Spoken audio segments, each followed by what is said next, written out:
Assalamualaikum warahmatullahi wabarakatuh. Jumpa lagi bersama kita kawan. Pada hari ini kita pada mau sharing kawan, untuk sebuah motivasi buat kita semua bagi YouTuber pemula kawan seperti kita ini. Karena ada kawan-kawan yang bertanya, apakah abang sudah dimonetisasi channel abang? Apakah abang ada melakukan super sub? Jujur kawan, ada kawan. Kita melakukan super sub selalu kawan. Kalau misalnya kita tidak melakukan super sub, agak sulit kawan untuk mendapatkan subscriber kawan. Bahkan jam tayang kawan. Karena channel yang kita buat cuma channel biasa, mungkin tidak begitu terkenal kawan. Apalagi kita bukan siapa-siapa kawan. Kita kan tinggal di kampung, jadi agak terbatas untuk berkembang channelnya kalau misalnya kita tidak melakukan super sub kawan. Jadi mengenai super sub kawan, saya melakukan cuma 3 orang saya menonton video. Itu cara yang saya lakukan, cuma 5 channel dalam sehari, ataupun kadang-kadang ada 10 juga kawan. Dalam sehari saya menonton video orang lain dengan akun yang memang akun real kawan, tidak akun bodong dan bukan akun palsu kawan, tapi dengan akun yang saya buat YouTube ini kawan. Nah, bagaimana saya lakukan super sub? Waktu saya lakukan super sub, saya waktu jam 5 sore kawan.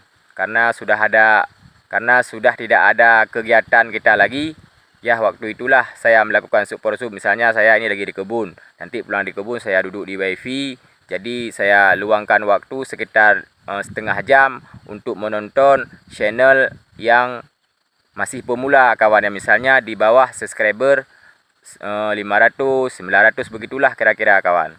Jadi super sub yang saya lakukan tidak subscriber yang sudah 1000 kawan.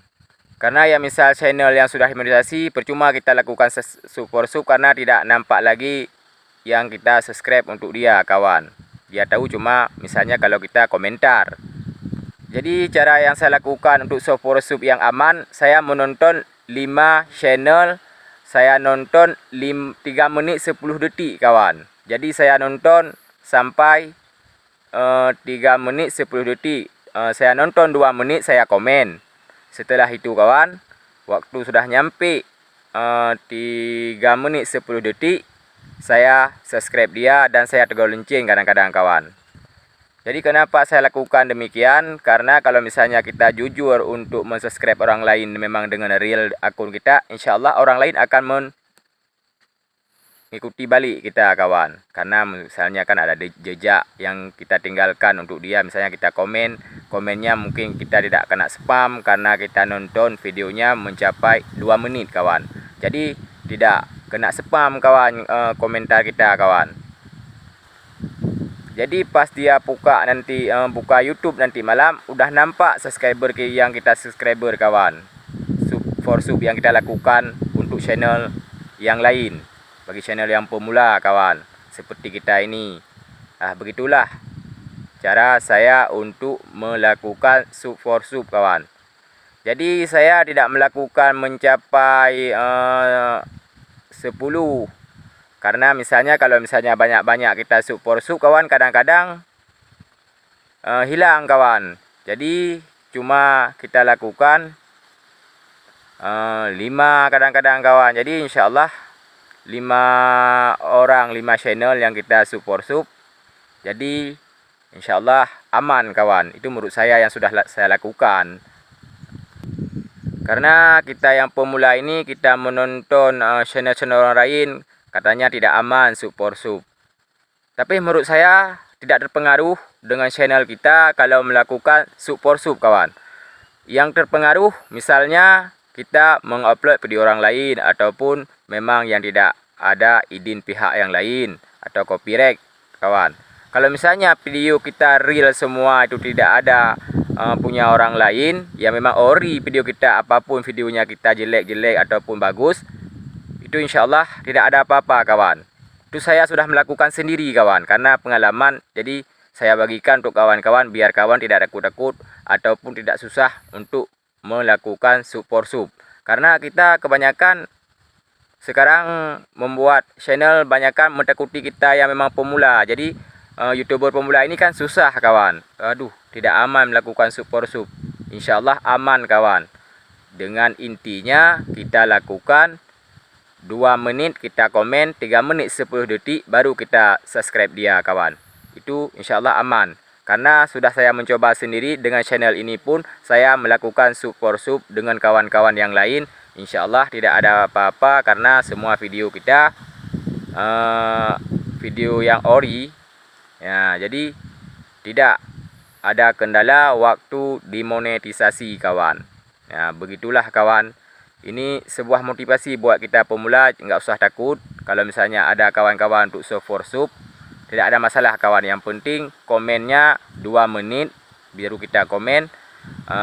Setelah itu 3 menit 10 detik baru kita subscribe channel orang lain kawan. Itu insyaallah aman kawan. Ini saya bahas mengenai sub for sub biar kawan-kawan pemula tidak bingung untuk melakukan sub for sub. Nah, itulah cara saya melakukan sub for sub untuk aman. Menurut saya pribadi, kalau misalnya channel kita seperti ini, kalau misalnya tidak melakukan sub for sub, tidak akan berkembang channel kita kawan. Sebagus apapun kita buat judul, thumbnail, kalau misalnya tidak melakukan sub for sub, agak sulit untuk berkembang. Karena agak sulit untuk mendapatkan jam tayang kawan. Karena di YouTube, menurut pengalaman saya pun, cukup banyak saingannya kawan. Jadi pertama-tama kita semata-mata harus melakukan sub for sub biar mendapatkan jam tayang dulu kawan dan mencukupi subscriber kawan. Kalau misalnya nanti sudah dimonetisasi, itu tidak masalah lagi kawan. Karena sudah mencapai ambang kita dimonetisasi, pasti channel kita akan disebarkan oleh YouTube meluas kawan ke berandaan orang lain kawan. Itulah pengalaman pribadi saya mengenai sub for sub. Insyaallah kalau misalnya kita lakukan dengan cara saya lakukan, insyaallah aman kawan. Soal peninjauan insyaallah tidak ada halangan dan rintangan apa-apa kawan. Soal absen itu aman juga kawan. Makanya kalau misalnya melakukan sub for sub, nontonlah kawan. Komentar 2 menit, 3 menit 10 detik baru komen. Cukup sekian kawan video hari ini, karena kita ini lagi di kebun kawan. Jadi tidak ada kerja lah, udah pada kita istirahat. Ya, cukup sekian kawan. Wassalam.